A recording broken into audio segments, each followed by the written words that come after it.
Welcome to Inside the 12. You are inside and we are underway. The Big 12 slate is in full swing, and King McClure joining us right now. He's on a remote, but man, I'll tell you what, he's got like his own personal studio up there. There were a team of people setting up King before we went to him, and we're just happy to have him today. Yeah. Contrary to what Pete just said, I actually did the hard work and the labor to set this thing up. It's the first time I ever have put something together, like put a room and designed it and decorated it. So honestly, I'm about to leave my job and become an interior decorator. I'm about to show up over there and make sure that's not a green screen. That's what I'm about to do. King McClure joins us right now. He is in North Texas. I'm in Central Texas. We are all over the Big 12. Let's check out some of these midweek scores. This is, for my money, the best conference in all of America. And King, we had some of the best games in all America, particularly on Tuesday. The Texas Tech loss to Houston. That was one that I think everybody was watching. I know I was watching. Kansas come back 104-100 against TCU. And we're going to talk about Baylor and BYU. But what were your thoughts on either the Houston win, or I'd like to hear what you have to say about Kansas? Man, I give you my thoughts on both because goodness gracious, Pete. I mean, look, what we are seeing is we're seeing such high-level basketball being played night in, night out. And I think when you talk about that Houston and Texas Tech game, man, it's a bloodbath. I mean, these guys are battling every single possession. They play extremely hard and they're competing, right? But what stood out to me is Kingston Flemings. His ability to be able to take over a game is unlike I think we've ever seen at Houston for a freshman. Let's talk about TCU and Kansas, because that was an incredible game as well. For me, that just shows the resilience of Kansas. It shows how resilient this team is. It shows how good Darren Peterson is in the clutch. He came into the game. He knocked those 3 big free throws down. He is so impressive to me. 32 points, a career high. He is a first-class shooter, one of the best in the country, if not the best, hands down a top 2 pick, but it shows their resilience. TCU had that game, but the resilience of Kansas, the shot making of Darren Peterson is what got them over the edge. And also, hey, when you play in Allen, no lead is safe. As you know, yeah, no lead is safe in Allen Fieldhouse. I know. Yeah, you can bet on the building more than the team sometimes. All right, you had the Baylor game. 70-60, they lose to Iowa State. The Bears starting off 0-2. They were 0-3 actually in the 2022-23 season to start off conference. They won 6 straight. Remains to be seen if they'll do that this year. What are your thoughts about Iowa State, though? Taman Lipsey and this team, they're undefeated. They are a complete juggernaut. You saw them boots on the ground up close. What were your takeaways? I've seen their first 2 Big 12 games. I'm going to go down there again for a third one to see them again this Saturday. So when it comes to Iowa State, they are such an interesting team. And Taman Lipsey in the first half got in foul trouble. He got in foul trouble. He didn't play much.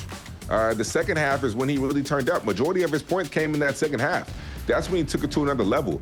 Baylor went under his ball screens. He showed that you can't do that. You have to respect them. He got downhill. I mean, the way he turned up in the second half was extremely impressive and something that we really haven't seen from him, at least in that scoring role. Joshua Jefferson, though, carried them majority of the game, especially in the first half when neither team could score a bucket.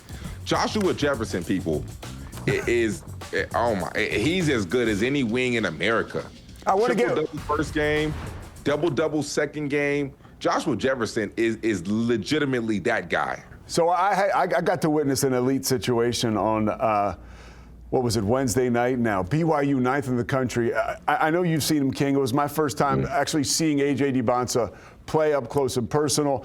He's the guy, right? Potential number 1 pick. But that big 3, Rob Wright, Richie Saunders, A.J. DiBonsa, they combined for 81 points. The entire team, Arizona State, had 76. And you told me about Kevin Young. Being up close and personal, going to the practices, talking to Kevin Young, seeing the shoot around, seeing how much of a well-oiled machine that is, but how he doesn't really, A.J. DiBonsa's dad talks about, Kevin Young, he's not a yeller, and that's something that attracted us to the program. He's also creating a pipeline to the NBA. We saw Denham go first round last year. Of course, lottery, DiBonsa's going to be the same thing. They got something legit out there, and that crowd, it's like a whole nother player. out on the floor. I mean, every game is sold out. It is loud. There's no nights off in the Big 12, and certainly no nights off when you go to play in Provo. That's a team that's ready for March already. For sure. I mean, this team is as good as anybody in the Big 12, but I don't think that we put them in the same category as the top three. I don't agree with that. I think that this BYU team can compete in that first class, and they're as good as those first-class teams that we say. But you're right. I mean, Rob Wright is phenomenal. Richie Saunders just continues to do what he does. I mean, I think he's definitely if not a first-round draft pick, he's definitely a draft pick. He will get drafted. DeBonsta will get drafted. And Rob Wright is phenomenal. That team is good. And Cada protects the rim on the defensive side. I love everything about BYU and what Kevin Young brings to the table. Yeah, Kevin Young got to school and told Richie Saunders, you can play in the NBA. And clearly, it unlocked something in him. He has been amazing over the past 2 seasons. Okay, let's get to our game-breaking plays brought to you by who else? Hell of a Good Dip. Game on. Dip in with Hell of a Good. All right, we're going to start off out in the desert. Koa Pete. This is the #1 team in the country. How about a one-handed jam? Bang! I mean, that's just another freshman in the Big 12 showing out, dominating, looking forward to the lottery. Let's take it to Houston because Kingston Flemings giving us his best LeBron impression. You better be careful because he is going to come swat that. Get that out of here. Good timing, good athleticism. What can't this man do? Remember, it's like butter, baby. How about it's like snutter, baby? Snutter Collins rejects Miss Welch. Texas Tech. The women's team is on fire. 80-49, they win that one. We talk about LeBron. Well, Makiba giving this his best LeBron impression on the opposite side. What are you doing taking a charge when this man is flying through the air and he wears number 23? Get out the way. Makiba is coming. I do have to say, everywhere you look, the Big 12 is just showing out all over the national shows and, of course, right here. We're coming back and showing out with Brian Thornton. He's going to join us to talk conference dominance and this impressive group of freshmen. Stay tuned.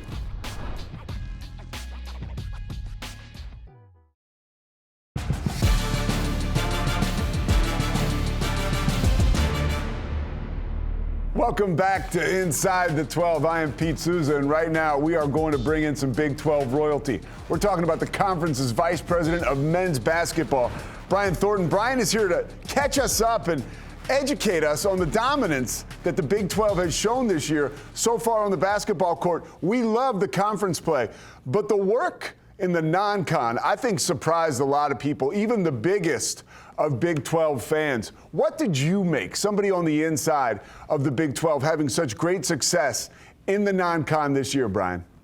It's exciting. You know, we really set ourselves up for a great conference season by the work that our schools did in the non-conference. You know, when you think about, we went 45-30 against the Power Four and the Big East. And that's the best record by far out of any of those other conferences. The next closest was 32-31. So, you know, that just goes to show that across the board, our schools did a good job. Obviously, you think about the schools at the top. Obviously, they have done a good job, your Arizonas, your Iowa States, Houstons of the world. But it also shows that we had that consistency across our entire league in those games. Yes. 13 out of our 16 schools had at least 2 high major wins during the non-conference play. Well, you see, when you look at the top 25, Big 12 schools everywhere, 7 teams in the AP top 25 this week. That's most of any conference. 6 of those teams ranked since the preseason. How deep does this conference go, in your opinion? It goes real deep. You know, you talked about, having 7 teams in the top 25 this week, which is fantastic. But it's not just Houston, BYU, Arizona, Iowa State, Texas Tech, etc. And you can never forget about a team like Kansas. But it's some of those surprise teams that are right there on the back end or the periphery that are really closing hard. UCF made a debut into the top 25 this week, which was fantastic to see after an incredible start to non-conference play.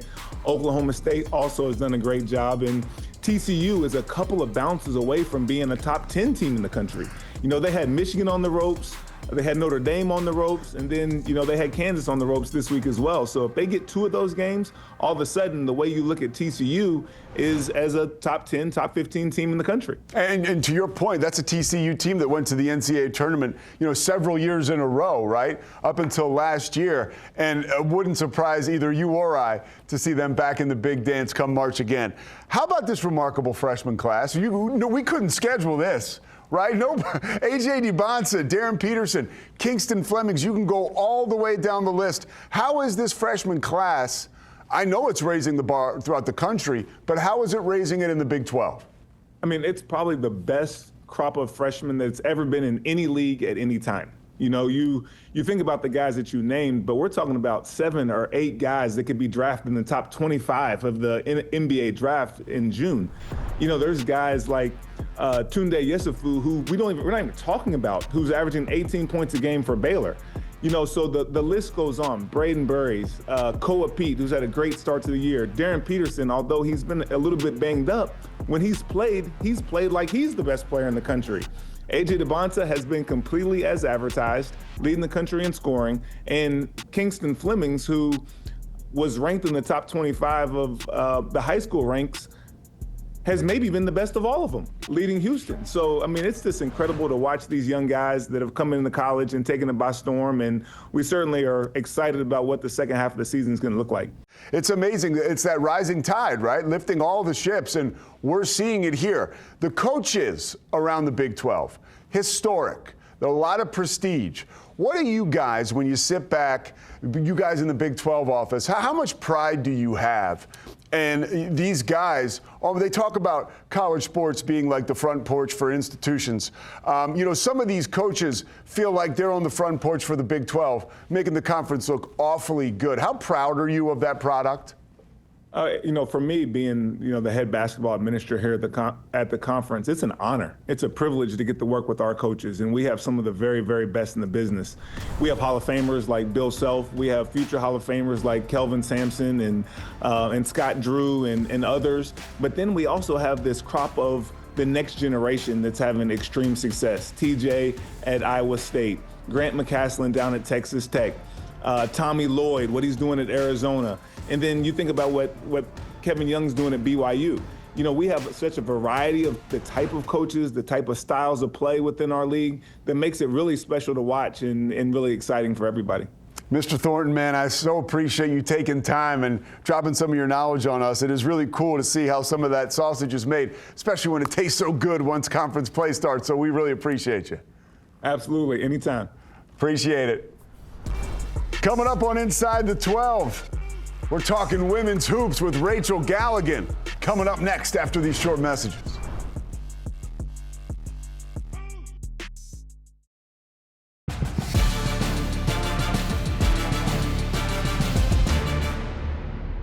Welcome back to Inside the 12. Joining us now, time to talk a little women's hoops. Big 12 basketball, women's insider Rachel Galligan joins us right now. Rachel, we have got a lot to cover. The Bolts are flying, conference season has started, and some stuff is upside down already. Iowa State, the perennial favorite, I know for me at least, losing to Cincinnati. It's their second conference loss so far, something I know I did not anticipate. What is this about? The level of competition in the Big 12, Iowa State's injuries, or something else? Honestly, I really think it speaks to the parity and the level of competition in the Big 12 this year. I mean, it's been absolutely unbelievable. My head is still spinning trying to keep up with just how things are changing night in and night out. But let's start with Baylor. What a great win. To go into Ames and to hold Audie Crooks to just 6 points in the second half, that is not easy. Talia Scott was fantastic, especially down the stretch. She finished with 21 points, and Darianne Littlepage-Buggs finished with 20 rebounds. That's the most rebounds against a top 25 team from anyone so far this season. And then the Cincinnati game. I mean, Cincinnati earning their first ranked win since 2011, beating Iowa State on Wednesday night. That is the highest ranked win in program history. Maya Perry was fantastic with 26 points. And honestly, for a team who's battled a lot of adversity and injuries this season with Cincinnati, I'm sure it felt extra special for the Bearcats to get that ranked win. Yeah, and these teams really are rising to the level of competition when they play Iowa State. I love what Nikki Collin did, by the way. Talia Scott is a bucket. Everybody else get out of the way, right? And that's what happened. Nikki didn't try to do too much, and now Baylor is in the hunt. I'm sure we'll be seeing Iowa State, rising back from this and showing off resilience. One team that I did not expect to be atop the Big 12 is a team that you have seen a lot this year, calling a lot of Texas Tech games on the ESPN side. What are your thoughts about how this whole thing has come together? They are undefeated right now. How is this happening? Well, Krista Gerlich's done a fantastic job. She has the Lady Raiders off to a 17-0 start, the best start in program history. They're one of 4 teams who remain undefeated in the country. Tech is coming off that big win against West Virginia in Morgantown on Wednesday. That's another quad 1 win for their resume. They came in, this week at number 17 in the AP Top 25 poll, ranked for the 3rd week in a row and for the first time since 2012. I think it has to do with their defense. They have the 4th ranked defense in the country, holding opponents to just 52 points per game. They're deep offensively, and they have Bailey Maupin, who's one of the toughest players in the country. Yeah, she absolutely is. And on display, Texas Tech at Cincinnati. That will be Saturday afternoon, 2 p.m. Eastern time on ESPN+. We talked about Cincinnati knocking off Iowa State. That makes this matchup even more alluring. What are your insights? Yeah, I think Cincinnati obviously is riding high off that big win over Iowa State. That's always scary with a team who believes that anything is possible, especially at home. But Texas Tech is one of the most prepared and poised teams in the country, in my opinion. They're just not going to they're not going to overlook anybody. And so I'm looking forward to this matchup, especially how Cincinnati responds to such a big win. All right, let's talk TCU now, the Horned Frogs. What is going on with this team? What has changed there? Everybody's meeting challenges now. The conference play is starting. Every year we do this, by the way. Oh, I can't believe it. Iowa State lost, right? TCU. This is college basketball in the Big 12. But see if you can just bring some, again, insight to us as far as what is happening right now with TCU. What has changed? Well, I think, just women's basketball in general, it's been just a massive couple of weeks here with so many upsets. And let's start with Utah. Shout out to Utah, an impressive top 10 win for the Utes. Head coach Gavin Peterson, to hand TCU their first loss of the season. They outscored TCU 20-10 in overtime. Lonnie White was fantastic, finishing with 25 points. It was really one of the first times this season, at least that I've seen, TCU's defense was unable to slow down their opponent. But they were able to respond on Wednesday night. They beat Oklahoma State, and in my opinion, a heavyweight Big 12 matchup. Olivia Miles had 20 points and 8 assists. They looked a lot more like themselves defensively, holding one of the top 3-point shooting teams in the country to just 18% from deep. And TCU was able to keep their home win streak alive at 35 games. Yeah, I believe some of those losses, when we look back, right, with clearer perspective, they're not bad for these coaches. You can get the attention. That Utah loss in overtime certainly had the TCU Horned Frogs women's basketball team on notice going forward. Game I can't wait to watch. Arizona State at TCU. That's Sunday at 5 Eastern time on ESPN+. A showdown between 2 one-loss teams. Who you got there? I think a lot of people are circling this one on their calendars. Arizona State has been really tough on the road this season, but as I said, TCU is undefeated at home at 11-0, and as I said, riding that 35-game home win streak. Both teams 3-1 in the Big 12. Look, it's just a great college basketball matchup with 2 of the biggest names in the game who have their teams playing exceptionally well this year. One of the biggest names inside the 12, Rachel Galligan. She's did it again. Thank you so much for joining us this week. We'll be watching all the games, and we'll be catching up with you next week on Inside the 12. Thanks so much, Rachel. Thank you. All right, there she goes, one of the best in the business. We're coming back with my partner in crime, King McClure. We look at the men's weekend slate. Coming back on Inside the 12 after this break.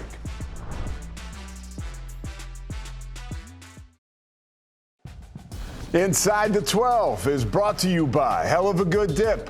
Game on, dip in with Hell of a Good.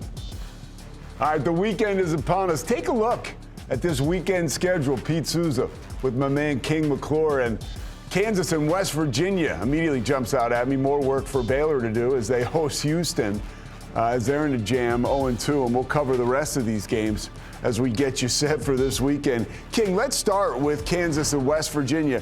Is this a trap game for Kansas in a situation where we're still not sure how much Darren Peterson's going to play? And that is a tough place to play, as you know, in Morgantown. Yeah, I do think this is a trap game. I actually had this game last year, Pete, and it was unfortunately, but fortunately, the court got stormed on that game, after that game. and I had to, really like duck and dodge so that I ran over. Luckily, they did a great job of providing me with people there to protect me just in case. But it was a fun atmosphere. And you already know, every single time Kansas comes into town, the arena's going to be rocking. It's going to be sold out. And West Virginia just happens to make shots, and they happen to play well when Kansas is there. So I do think this could be a trap game. I do think Bill Self is aware of what's gone on in the past few years when it comes to them being at West Virginia. But I do think this could be a trap game, Pete. Houston, 7th in the country, at Baylor. That's 1 o'clock Eastern time, Saturday on Peacock. Is this a must-win for Baylor? I do. I do think that this is a must win. I think that when you look at Houston, the first 2 games in which they played, that Cincinnati game, I think that Cincinnati should have won that game had they been able to capitalize down the stretch. I think Texas Tech had chances to beat Houston at Houston. So this is a game in which Baylor can get. However, Baylor's going to have to make some shots. That was the biggest difference in the Iowa State game. Baylor did not make shots. They couldn't throw a rock into the ocean, and Iowa State finally did in the second half. So I think that if they make shots, I think they have a chance, but this is a must-win game for Baylor because it doesn't get any easier when you move along and you move forward. So you have to find ways, if you're Scott Drew, to keep yourself from going 0-3. All right, number 1, Arizona travels to Fort Worth to take on TCU, a TCU team that took Michigan, and they took Michigan to the limit. They let one slip away against Kansas, and they beat Baylor in their opener. This is a good team that Jamie Dixon has right here. This is a very good team, but I do think that Arizona is a great team. So I think Arizona's not fazed by going on the road. I have full confidence that when you're dealing with a guy like Jaden Bradley as your point guard, who's played in many big games and who is the leader and the catalyst of your team, I have the utmost confidence that he can take you to road environments and help you get wins. But the building's going to be rocking because they're the number 1 team in the country. But TCU's not necessarily a very intimidating place to play.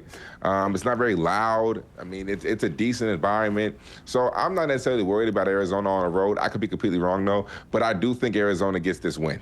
All right, that game Saturday, 4 Eastern time on ESPN. That'll follow the one we talked about, Kansas at West Virginia. Last one, number 14, Texas Tech at Colorado. Saturday, 7 p.m. Eastern time on CBS Sports Network. Texas Tech needs this game to get right. For sure. I mean, they had the big win against Oklahoma State, and then the game against Houston, yeah, you want that one, but you had your chances. You learn from them, you move on. I do think they win this game. I think that they end up beating Colorado at Colorado. I do love what JT Toppin brings to the table and what Christian Anderson can do on the ball, and the other guys are starting to step up as well. All right, for King McClure, I am Pete Sousa. That is all the time we have this week on Inside the 12. Where did it go? That's what happens when you're having a great time. Make sure you have a great time watching all the Big 12 action this weekend. We will see you next week on Inside the 12.